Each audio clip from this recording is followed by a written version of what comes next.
नमस्कार. उत्तम इंडस्ट्रीमध्ये आपलं स्वागत आहे.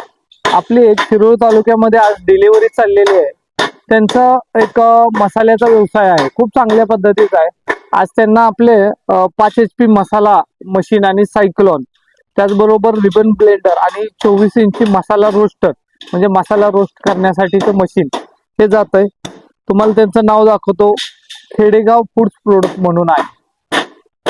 ते तुम्हाला मी मशिनरी कुठल्या कुठल्या चालल्या त्या सगळ्या दाखवतो. ते आहे 5 HP ॲटोमाइजचं मशीन, ज्याच्यामध्ये तुम्ही सगळे मसाले करू शकता. हे सायक्लोन सिस्टीम आहे. त्याचबरोबर आपण त्यांना एक रिबन बेंडर पण दिलेला आहे. रिबन बेंडिंग मध्ये काय होतं की त्यांचा जो मसाला आहे तो पूर्णपणे मिक्स होतो. हे एक आपण मोठं त्यांना रोस्टिंग मशीन दिलेलं आहे. ह्याच्यामध्ये त्यांना जो मसाला आहे त्यांचा रोस्ट करण्यासाठी हे मशीन त्यांना उपयोगाला येणार आहे. हे आता सगळं व्यवस्थित पॅकिंग झालेलं आहे. आता ह्या मशीन निघाले आहेत उद्याचं भविष्य घडवायला, उद्याचा मसाला घडवण्यासाठी.